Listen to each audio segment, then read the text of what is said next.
Hello, my name is Sean Javid. This is demonstration number 4 for Brian Carrillo's pre-calculus. So the questions the question I chose for the section 2.2 online assignment to explain and finish was number 1, and the problem that was listed was, try and make it so you can see. Take the vector -6, 9 and the point 1, -9 and determine 6v plus p. So the solution I got was the vector -35, 45, and the explanation for that is because I multiplied the vector by 6 to get -6. I multiplied the vector by 6 to get the answer -36, 54, and then I added p, and p we know was 1, -9. So when I added the vector -36, 54 plus p, I got -36 plus 1, which is -35, and 54 minus 9, which is 45. So that's how I got the solution of the vector -35, 45. That's section 2.2, question 1. And that's for the online assignment. And then for the section 2.3 online assignment, the problem I did was line L passes through point -8, 5 and point -4, -6. And I was asked to identify a vector that moves the points along the line L. And so the solution I got was the vector 4, -11. And how I got there was a direction vector.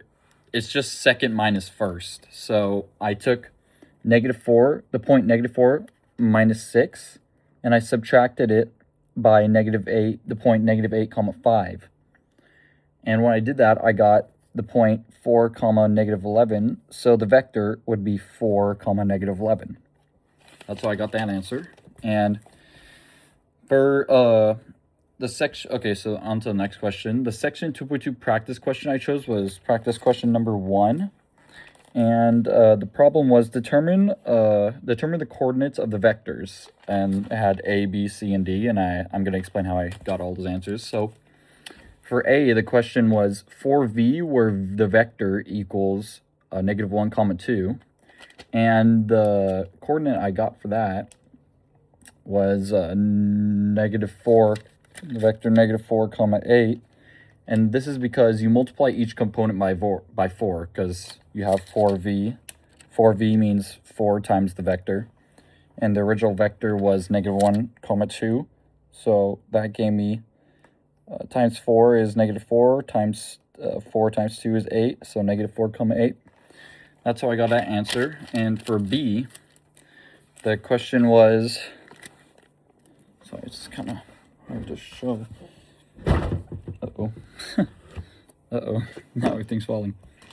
For B, the question was -v, where v equals the vector 4, 6. And for this, you just have to, the answer I got was -4, -6, the vector -4, -6. And this is because you multiply each component by -1. You see that -v? There's a -1 actually, so I just multiplied each component by -1. That gave me the opposite signs of the vector 4, 6, which is -4, -6.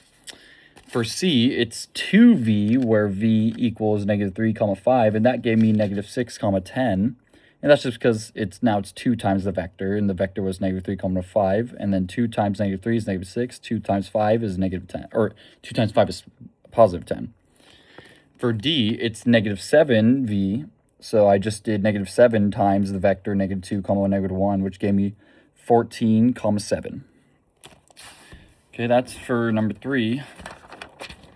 Now, for question number 4, the demonstration questions. For the section 2.3 practice question, I chose practice question number 1, which was that problem said, for each line, identify a vector v that moves points along the line L, and then it had A through C. So for A, it asked the line L with slope 8 and the y-intercept. So for the vector I got for that was 1, comma 8, and this is because the slope 8 means up 8, right 1, so a direction vector for that would just be, it's pretty easy, it would just be 1, comma 8, or the vector 1, comma 8, which I listed right there. And for B, it asked the line L that passes through the points 2, comma 5 and 1, comma negative 2. And the solution vector I got for this was the vector equaled in the end negative 1, comma negative 7. And this is because all we had to do is like subtract the points 1, comma negative 2 minus the point 2, comma 5 to get a direction vector of negative 1, comma negative 7. So that was pretty easy. And then for C, the question asks the line L where the equation is given by y equals negative 3/4 x plus 1. And this one was actually really easy as well because the vector, the vector solution I got was 4, comma negative 3. And I got that because the slope negative 3, comma 4 means down 3, right 4, of course. So a direction vector to that would be 4, comma negative 3. You just flip it. You basically just kind of flip it and put it into a vector. It's pretty easy. So, thank you.